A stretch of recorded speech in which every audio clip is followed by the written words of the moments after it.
The Forum at 8 with Xolani Gwala. It is 7 minutes after 8. Welcome to the Forum at 8 here on SAFM, South Africa's news and information leader. This morning we're talking about doping in sports, cheating in sports, use of supplements. Sports Minister Fikile Mbalula has been quoted as saying that he is saddened by the growing incidence of doping and cheating in sports. These comments come as 2012 Comrades Marathon champion Ludwig Mamabolo has emphatically denied doping allegations against him after he tested positive for the banned methylaxanamine, which is commonly found in performance enhancement supplements and energy drinks. Now, this morning, we are talking about the prevalence of the use of doping, but also perhaps the pressure under which some of our athletes find themselves. Are athletes under too much pressure to succeed and therefore resort to taking some of these things? And to make sense then of all these issues, let me welcome my guests here, starting with Dr. Shoaib Manjra. He is the chairperson of the South African Institute for Drug-Free Sports. He's in our Sea Point studios. Dr. Manjra, good morning to you. I really appreciate your time. Good morning, Xolani, and it's a pleasure being here. Thanks, Let me come back here in my studio. I have with me Professor Yoga Kupu. He is with the Faculty of Health Sciences, Department of Sport and Movement at the University of Johannesburg. Professor Kupu, nice having you in the studio. Thank you. Thank you very much. Let me start in Cape Town with Dr. Manjra. Dr. Manjra, I think I must emphasize right at the beginning that we are not prejudging the Ludwig Mamabolo issue, but broadly it gives us an opportunity to talk about issues of doping in sports in this country. So we're not prejudging that matter. It's a side issue, but I want to talk a little bit about the drug that I've just mentioned here, the methylaxanamine. Tell me a little bit about this substance. Xolani, I agree with you. When I saw the headlines in the newspapers yesterday, The Citizen and The New Age, I was really disappointed. And one of the headlines was, "What a dope." And the other one is an embarrassment of South Africa. And to me, those newspaper headlines prejudged Ludwig Mamabolo, and I'm really sad about it. Because I think that he's been charged, he hasn't been found guilty. Yeah. So I think we need to await the verdict of the tribunal. Sorry to interrupt, because I think perhaps we need to clarify the process. What happens here before we even get to the substance itself, so that people can be very clear about the process? Okay, so we took a sample from Ludwig Mamabolo at the end of the Comrades Marathon, and we would do it for all of the top 10 runners, the top 10 female winners, as well as random samples. We took the sample and we sent it to our laboratory in Bloemfontein, which is an anti-doping testing laboratory. They come back to us with a result. So they came back to us with two positive results, or one positive result and one suspicious result. The positive result was for Ludwig, which demonstrated the presence of methylhexanamine in his urine sample, which is a stimulant and which is on the prohibited list. The second sample that we received a suspicious result from was for an elevated level of testosterone, which we've sent for further analysis to the Cologne laboratory in Germany, and we're awaiting results on that. Okay. Now, once we've received the positive result of methylhexanamine, we inform the athlete that there's been a positive result. We also inform the National Federation, in this case Athletics South Africa, that an athlete under your jurisdiction has returned a positive test. We grant the opportunity to the athlete to request a B sample. Now, when we do a sample collection, we collect sample, and what we do is we split the same sample into an A container and a B container. Now, his A sample tested positive, and we give him an opportunity to test a B sample in his presence, so he can go to Bloemfontein with a representative and watch the sample being tested. Once the B sample tests positive, and he's requested his B sample to be tested already. Once the B sample tests positive, then we declare it a positive test and we establish an independent tribunal to hear the case. Sure. Once the independent tribunal hears the case, they would give a verdict, and then all parties have an opportunity to appeal the verdict. Right. Of course, this has happened in the past. Bjorn Basson and Chiliboy Ralepele also they tested positive for the very same substance. Yes.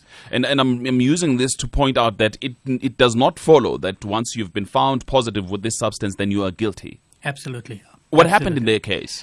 Look, in their case, what happened is that South African rugby had been sponsored by a supplement manufacturer with supplements. When the Springbok team went to England, they had purchased the same supplement in England, and unbeknown to them, the product in England contained the stimulant methylhexanamine, which apparently the substance in Cape Town, in South Africa, did not. So they bought it off the shelf in the United Kingdom, and they tested positive for methylhexanamine because it was contained in a product. And we would argue that if we tested all of the players, all of them would have tested positive for methylhexanamine. What the players were able to demonstrate is through a sample of the supplement that they had taken. We had analyzed it as the Institute for Drug-Free Sport. We sent it to our laboratory in Bloemfontein, and we could demonstrate the presence of methylhexanamine, which was unknown to the players. On the basis of that, we declared it a no fault, and we exonerated them from a doping offense. So a lot depends on the explanation, the rationale that even Mamabolo may give in a tribunal. Absolutely. I mean, he's got a right of defense. He's got a right to be represented by a lawyer, and he's got to put the circumstances before the tribunal. And then the tribunal, on the balance of evidence, needs to make a decision. All right. Now, Mamabolo issue aside, how big a problem is doping in this country? You know, the World Anti-Doping Agency Director General, David Harman, often quotes the statistic, which is a notional statistic, that he thinks that 20% of elite athletes around the world dope. We don't know the statistics in South Africa, but what I can tell you is that we return about 50 to 60 positive samples every year out of a testing population of the number of tests we do is 2,300. So we return about 2% positive test every year. But we think the problem is larger than that, because obviously we test a population, a sample of athletes. We can't test everybody all the time. We don't test schoolboy or schoolgirl athletes currently. And clearly athletes have ways to avoid detection. But from the test, from the positives that we return, we have about 50 to 60, which is about 2% of all of the tests that we do per annum.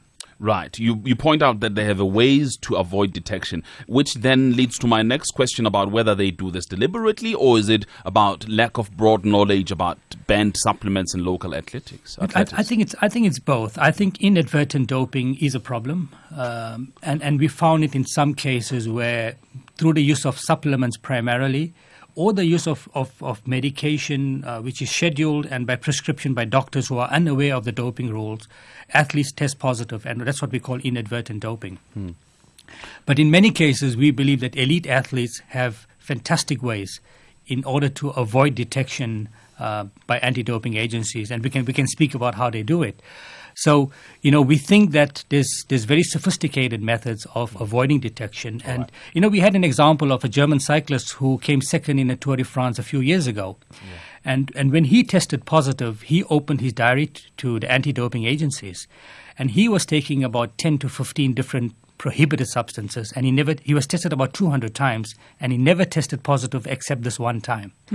And he was speaking about how sophisticated the whole system is in order to avoid detection. So I guess my point is there's a very sophisticated network of systematic doping occurring, and it's difficult for us to detect that. Let me come back to Professor Cooper here with me in the studio, because part of what we're hearing from Dr. Mindra is this issue of supplements. And that perhaps you pick up some of the banned substances from those supplements. Yes, I agree totally. But in very many cases, as Dr. Mindra has indicated, it's sort of inadvertent doping. And basically, the problem with that is that we have no regulation in South Africa with respect as to what goes into the supplement, right? And that is a major problem. But do manufacturers deliberately put in these stimulants knowing that they're banned or illegal? You see, sometimes in the manufacturing of the supplements, they may have a certain product going through, if I can use the word, the conveyor belt where the whole process works. And then they change the supplement, right? But you still get some tainted aspects of the previous supplement that would go into the new supplement that they bottle in or put into tins. And that may cause a problem. Yes, I do believe that some manufacturers do put in some banned substances like pro-hormones and those aspects. And the that is the reason why very few of these supplement manufacturers would actually test every batch of their manufacturing of the supplements. But why do they do this? Is it because they know there's a market for it? Well, it's if an athlete knows that nothing happens using the supplement, then he's not going to buy that supplement again. So there has to be something that increases or makes him faster or better or whatever the case may be within that supplement in order for him to continue buying the supplement. So what goes into it, in very many cases we don't know. Kolani, you know, my view on this is if you look at the supplement industry worldwide, it's a multi-billion-dollar industry. Sure. If you go to schools in South Africa, you go to primary schools and you go to high schools, you'll be surprised at the number of youngsters who are using supplements. So to me, there's a whole marketing ploy by supplements companies to try and convince youngsters, to convince scholars, and to convince athletes that they need to take supplements. But if you look at the evidence, look at the scientific evidence, there's very little scientific evidence to demonstrate that the vast majority of supplements actually work. So the evidence is that most of them don't work. Now, if you've got a supplement the evidence is weak for it actually working, one of the ways in which you can make it effective is put in a prohibited substance into it. So if you've got a muscle-building supplement and the evidence for it is very weak, you spike it with anabolic steroids and definitely it's going to work for you. So it's the anabolic steroids which are working and not the supplement.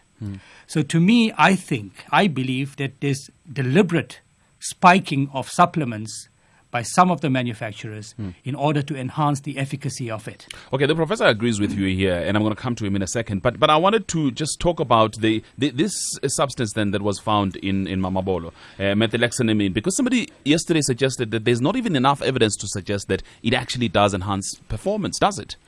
You know, to me, that's not the point. To me, whether methylhexanamine enhances performance or not, that is not the point at all. And obviously, there is some evidence that it's a stimulant and it does enhance performance. But to me, the question is, so if I can take that argument in another context, and if I say that I don't agree in South Africa that cannabis should be prohibited, that cannabis is not a bad substance and therefore I go ahead and take it, you're still violating the law. Sure. So when an athlete participates in sport, they agree to abide by the rules of sport. And one of those rules in sport is that you've got to avoid the substances on the prohibited list.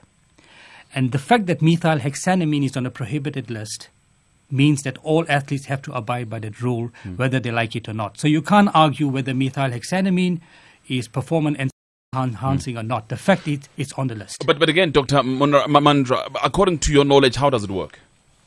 It's a stimulant. So what it does, it's interestingly, methylhexanamine started off as a party drug, and in New Zealand it was a huge problem at one point, and therefore they've banned it currently. And it's a stimulant which obviously, as a party drug, it keeps you awake, it gives you more energy, it accelerates your metabolic processes. Now, it may not be as potent a stimulant as some of the other things that you get, but the fact that it's a stimulant means that the World Anti-Doping Agency, when they developed the list, they look at the scientific evidence, and on basis of that, they put it onto the list. Professor Kupu, now, considering what we are hearing about this particular drug and the prevalence of the stimulants or supplements for young people at school level, how big is a problem at that level? It's a major problem at schools in South Africa. I think there are certain schools that actually have shops within the school to sell supplements. Okay, that's how big it is. A lot of schools are obviously sponsored by supplement companies. And we did a study about 3 years ago with about 9 or 10 boys' schools in the Johannesburg area. And we found about 3% of those students using anabolic steroids. Anabolic steroids? Yes. Which is a totally different thing than compared to what we're talking about here. Yes, that's a muscle-building drug as such, okay? But the sad thing is that 30% of the coaches knew that these athletes were using some form of supplement, being anabolic steroids, being muscle building supplements, protein supplements, or whatever the case may be. And to me, that is a larger problem within a school situation than we actually anticipate. If the coaches know, it follows that parents know. Yes, because it is fairly expensive to buy these supplements on a monthly basis. Sometimes there's 2 or 3 supplements that kids are taking. That is creatine, maybe a protein supplement, etc. And sometimes it could be something like 500 Rand a month. So obviously parents are aware that their kids are using some form of supplementation. I'm not sure whether they are aware of what the side effects are, what the risks are with respect to the usage of these supplements. What are the side effects? What are the risks? Well, it depends on what you're looking at. If you're looking at anabolic steroids, then obviously there's a lot of problems in terms of your sex hormones not being developing normally because you are taking in anabolic steroids as such. So the normal physiological process of the body producing its own testosterone is sort of halted to an extent. And sometimes if you take it for too long a period of time, that process is irreversible. So which means child producing kids later on and a number of other problems may occur. Acne is a major problem. Rage, mood changes. And that to me is, you could see that in a lot of school rugby, the violence, the aggro that is experienced on the rugby field at school level. I'm not even speaking at club and national or international level as such. And that is also fueled by parental and coaches' expectations to the whole process. Because I've watched a number of school rugby matches and parents sit on the sideline and shout and scream to the kid and promise the kid a number of things if he tackles the person, throws him over the sideline or whatever the case may be. And the language that is used on a sideline by parents are unbecoming in very many cases. And to me that's one of the ways in which we can start changing things, and that is in schools. Sure. Which brings me back to you then again, Dr. Majra. I remember exactly a year ago, it was June last year, when you together with the Sports Minister Fikile Mbalula launched a major campaign to raise awareness about illegal performance-enhancing substances and doping. I'm just wondering whether that has actually had any effect. Kolani, what we tried to do in that campaign is we tried to couch the message of anti-doping within a broader message of ethical sport. So if you remember, the slogan of the campaign was, I play fair, say no to doping. And I think the point we were trying to make to the broader South African public and largely to the youth was the ethical message of I play fair. And, I play fair is say no to doping, say no to cheating, play by the rules, don't bet illegally on sport. So it was a broader message of I play fair. And to me, that is the ethical message that we should be sending out. And to me, anti-doping should be part of it because, we want to reinstitute the ethics into sport, the fun into sport, the health into sport, rather than this obsession with winning. We had tremendous success in the sense that we had a large number of the public coming onto our website and signing the pledge. We had lots of elite athletes, including the majority of the Springbok team, coming and signing the pledge. So to me, it was an awareness program to create an awareness among the broader public about anti-doping and about ethics in sport. And we had a tremendous response to it. But beyond that, we've taken educational campaigns around the country to every single province, speaking to youth, speaking to rugby players at Craven Week, speaking to cricketers at Coca-Cola Week and at KFC tournaments. We've taken that message down to grassroots in order to spread the message of ethical sport and speaking about anti-doping. And next year, South Africa is hosting the 4th World Conference on Doping in Sports. Look, to me, that's a landmark conference because what happens at a conference which is held every 4 years is that we review the World Anti-Doping Code. which is the code which governs anti-doping around the world. So it's a phenomenal, kind of phenomenal achievement for South Africa in the sense that we are hosting that conference. And to me, it puts more pressure on us to ensure that we've got our ducks in a row, that we are seen by the international community to be doing something to control the scourge of doping. There are a lot of SMSs for Professor Kupu. I'm gonna read these SMSs in a minute, but before I do so, I just wanted to find out from Dr. Manjra, because part of the issue though is to be able to go to schools then and test people as the South African Institute for Drug-Free Sports. Kolani, we've had a problem with two problems we had in schools. The one problem was jurisdiction, that we didn't have jurisdiction to go to schools. Now, we've got jurisdiction over national federations. And anybody who's part of a national federation, including clubs, we have jurisdiction to test. Schools are private property, so we had difficulty getting into schools to go and test athletes. The second problem that arises in schools particularly is the age of consent. Most of them are minors, and therefore we couldn't test without the consent of parents. What we've done now is we've come to an agreement with a number of schools who've bought into an anti-doping policy which we've created together with schools. And the anti-doping policy will give us the authority, with the permission of the principal of the school, to conduct educational programs in school and to test athletes. And it's a self-regulatory mechanism, because the intent is not to punish athletes, but to teach them life skills. Okay. So if an athlete tests positive in schools, we won't invoke the World Anti-Doping Code of a 2-year ban, but we will allow the school to invoke its own policy that it has. So this is a self-regulation mechanism. Schools have bought into it, and I appeal through this program for more schools to come and join the program so that we can have more of our programs in as many schools as possible. All right. We'll take calls a little later on, but just one or two SMSs here, if I may, Professor. I think they talk a little bit about some of the things that you were talking about, supplements. Somebody says, what is your guest's opinion about vitamin supplements? Are they working? There's also an SMS that says, are protein shakes dangerous? And so on. Just these two before we take the news. Okay. In terms of vitamins, that's obviously part of a medical aspect for kids or for people. For instance, if you have a shortage of a certain vitamin due to some pathology in the body, then obviously you'd have to replace that. In terms of sport, vitamins will not give you any ergogenic advantage in terms of sports. In other words, it won't give you any benefit. But if you do have a shortage of vitamin B or vitamin C or something to that effect, it would obviously regulate that within a system.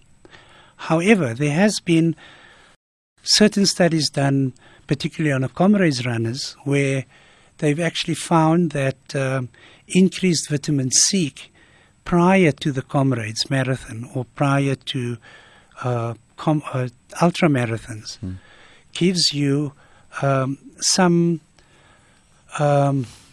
protection from getting colds and flus post comrades or post ultra marathon, as an example.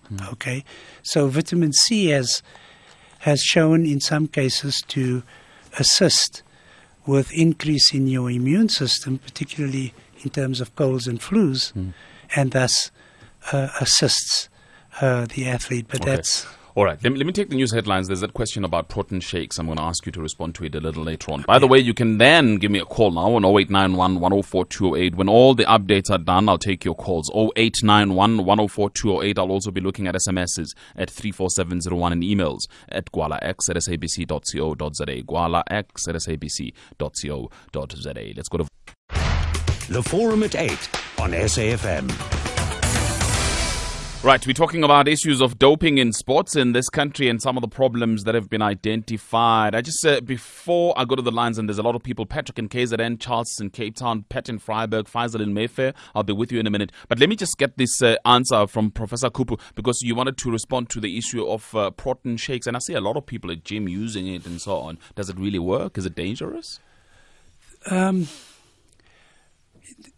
If we look at the basics, the average individual needs about 0.8 to a maximum of 1.2 grams of protein per kilogram of body weight. So if we say an average of 1 gram per kilogram of body weight, so if you weigh 80 kgs, you actually need 80 grams of protein per day.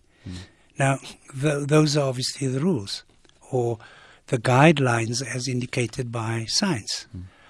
However, in very many cases, by taking protein shakes and not monitoring it correctly, you obviously will be getting more than what is required in terms of the amount of protein per day.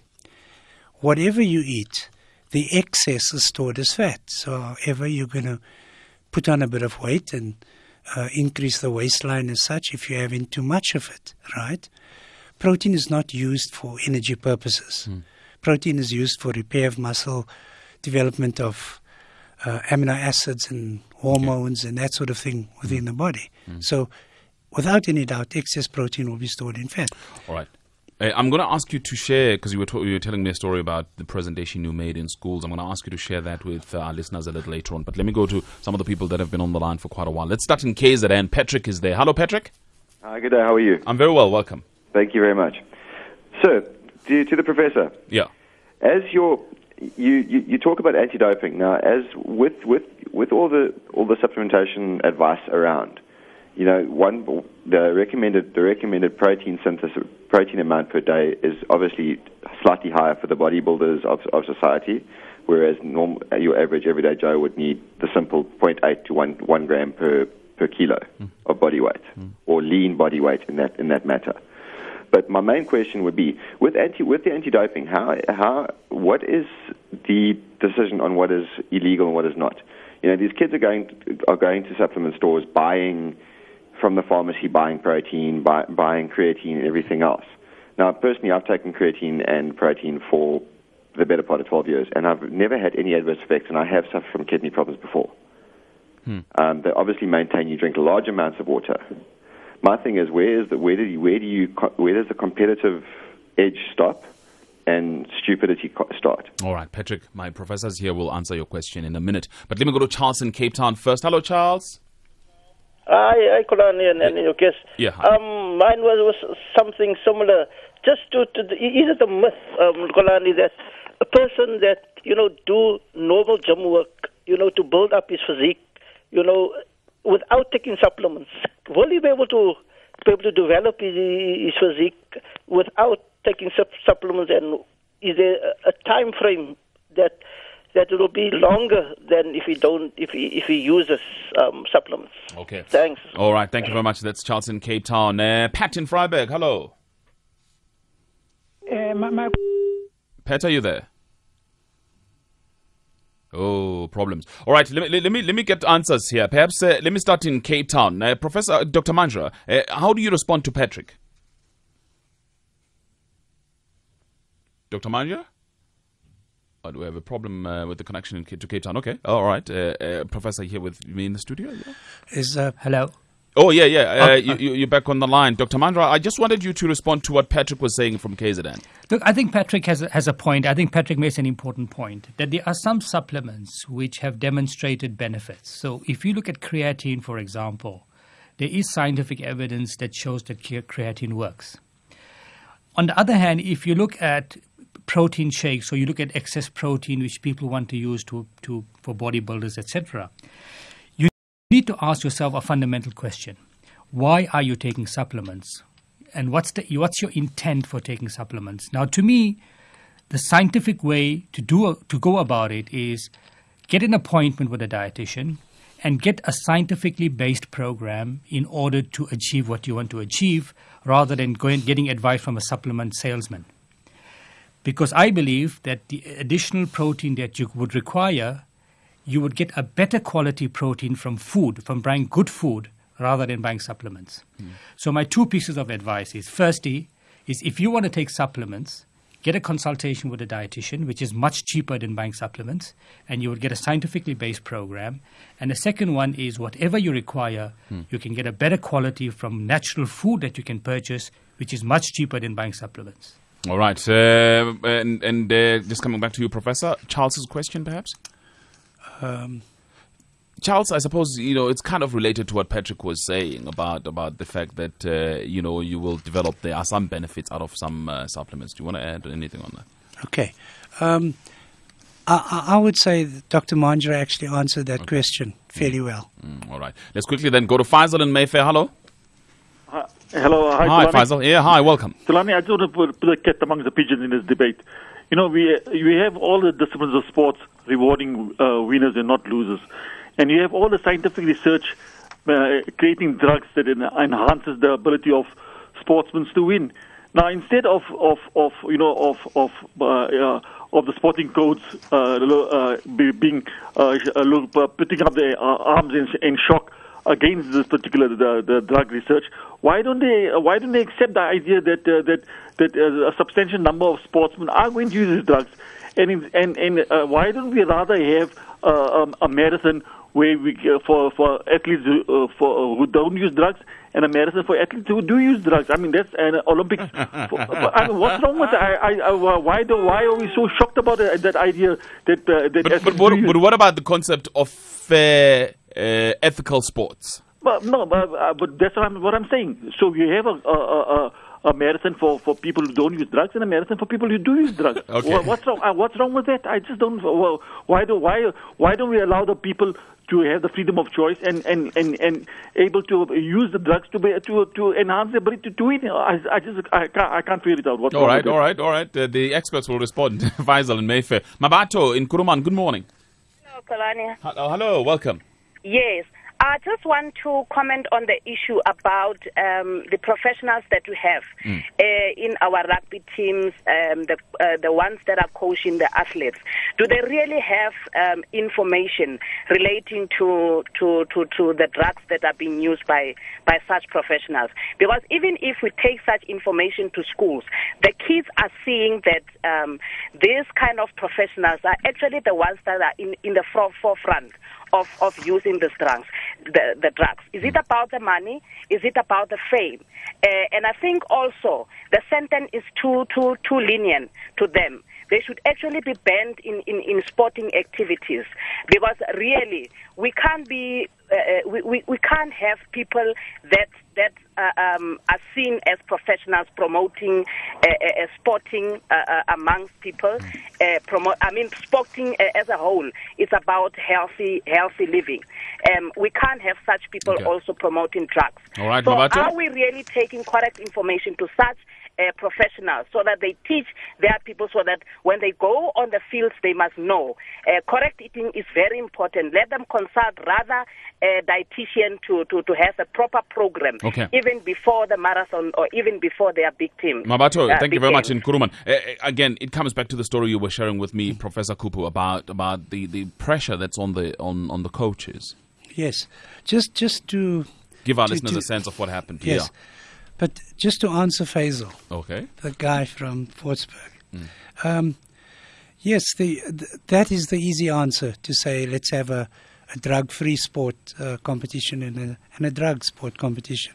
But one of the main rules in terms of or criteria that WADA uses in terms of listing a drug, WADA, World Anti-Doping Agency, in terms of listing a drug on a ban list or not, is risk to your health. Okay, and that is an important point. So obviously, if these supplements or these drugs have a risk to your health which may cause certain problems, then obviously it's not good for you. And it comes back to Dr. Manjra's analogy earlier on in terms of Dacha as an example, right? It's against the law, hence you can't use it. So it's not an easy question. It's also related to philosophy, how you think about things, and how you see it from in a bigger picture. It's not an easy answer. Yes, let's have a drug-free and a drug sport. Coming back to the other question, yes, I had a chat to a number of coaches a few months ago, and they were school coaches. And these coaches said that they needed their teams to win, because if they didn't win, they wouldn't have a job. Gee, pressure from schools. That's right. And I had then asked these coaches, have you tried all scientific training methods and all methods that are legally available to you to increase the capability of the sportsman, and particularly a school sportsman, in very many cases, cannot, and at certain ages, start with, for instance, weight training. So an early adolescent will not start with weight training until about getting into the adolescent phase of about 16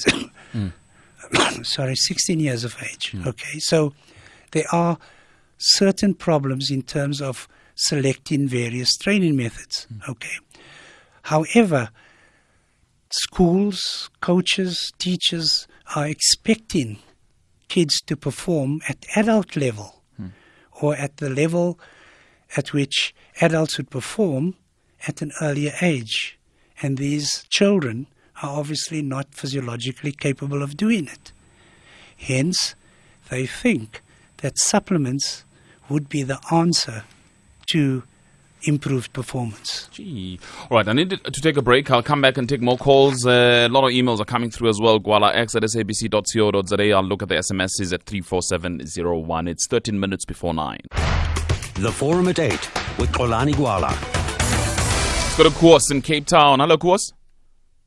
Xolani. Hi, welcome. How's my friend? Ah, nice. And what are you doing in Cape Town?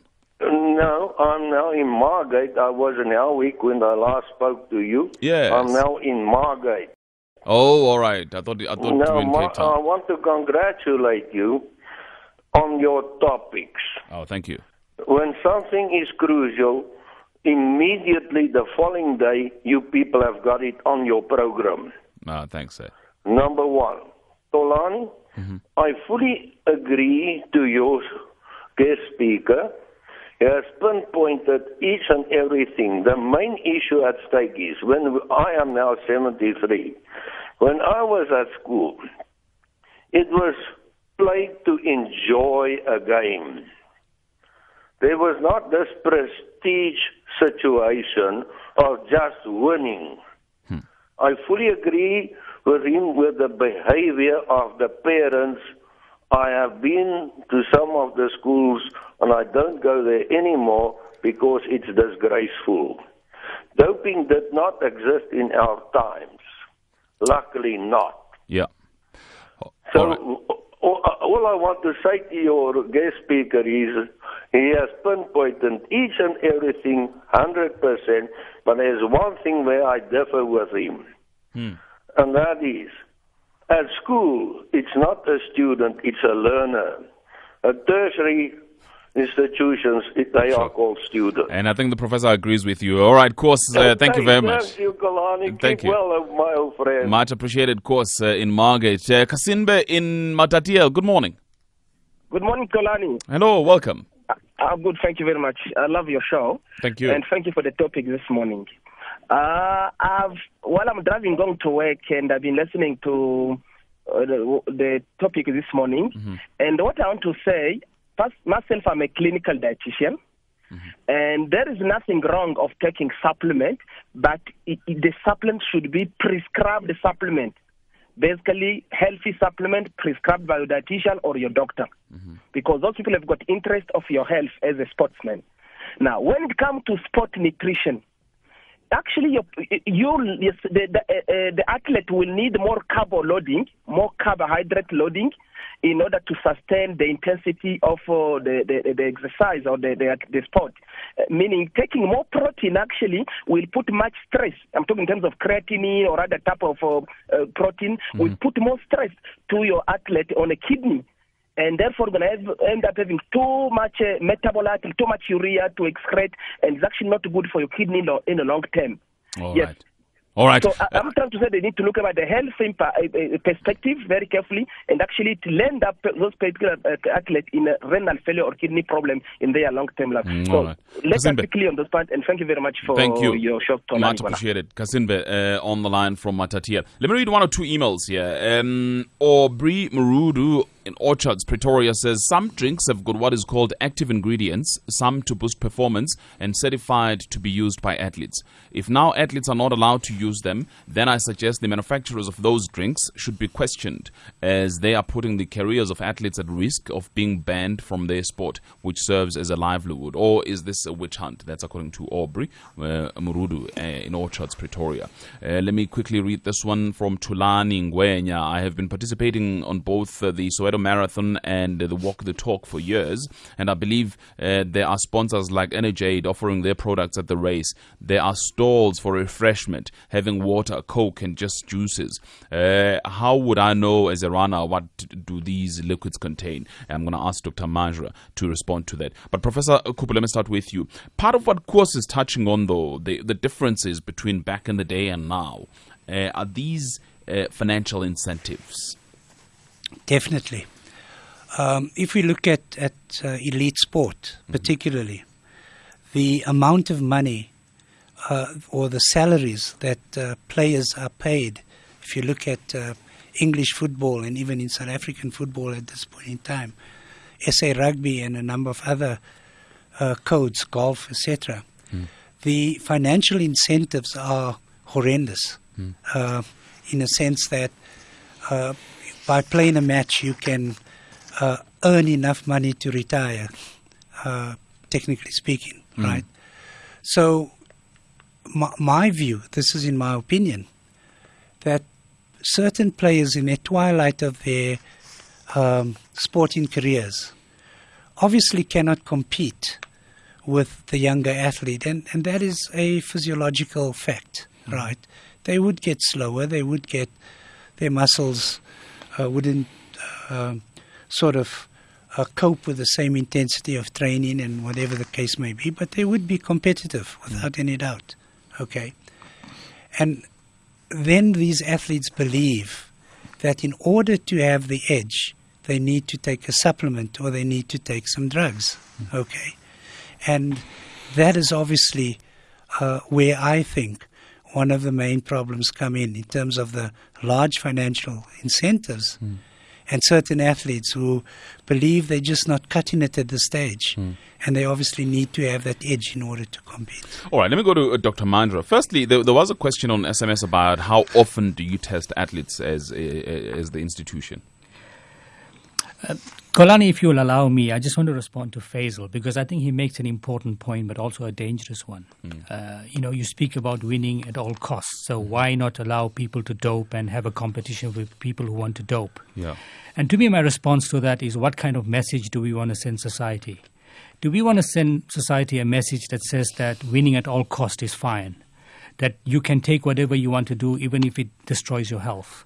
And what about the youth? I mean, young people who want to take these prohibited substances, are we going to allow them to take it? And as society, we always enforce the precautionary principle. And to me, this thing about instant gratification, that's what the message we send out, that take something as quick as possible to try and win. So to me, it goes against the spirit of society. It goes against the spirit of sport. And therefore, I think it's not feasible. And it's not a new argument. It's been an old one. And therefore, I think that we shouldn't countenance such kind of ideas because it creates anarchy in sport and anarchy in society. Sure. In terms of how often do we test athletes, it depends. We have an elite group of athletes which we call a registered testing pool. And these group of athletes got to provide us with whereabouts information for every day where they're going to be so that we can test them at any part of the day, anytime, 24 hours a day we can test them. So we test the registered testing pool who are the elite athletes far more often than we test the other athletes. But any registered athlete in South Africa can be tested at any point in time, although the registered testing pool is tested more often simply because the elite athletes and there's a higher risk amongst them.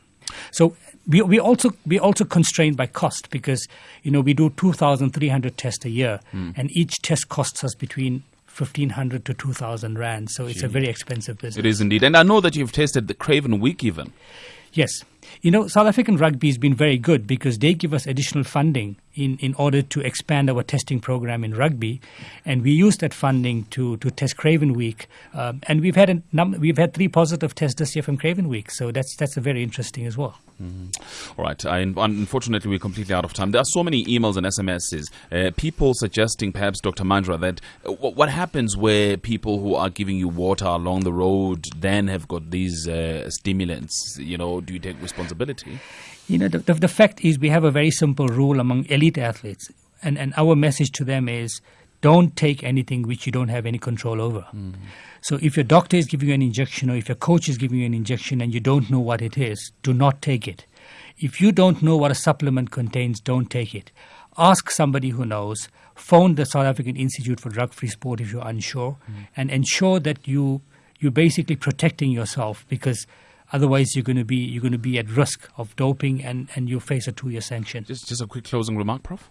I would say that athletes should remember that there's no substitute for good training programs based on scientific grounds, because with excellent programs you could develop your muscles, you could develop lean body mass, you could increase your aerobic capacity, your flexibility, etc. All of those components which are important in terms of sport performance. All right. Gentlemen, I thank you for your time this morning. Dr. Shoaib Mandra, chairperson of the South African Institute for Drug-Free Sport, joining us from our Sea Point studios. Here with me in studio, Professor Yoga Kupu, Faculty of Health Sciences at the Department of Sport and Movement Studies at the University of Johannesburg. Thank you very much for listening to our program. Thanks for the SMSs, emails and calls. Thanks to the team, our producers Collins Lemawane, Mishusha Ndlale and Wisana Makubele, technical producer Patrick Munana, senior producers Lungile Mabaso and Chili Tibase, Forum at 8 producer Jake Mukoma, chief producer Butsi Lukoto, executive producers Oprese Chie and Busi Chana. Olane Gwala back again tomorrow for you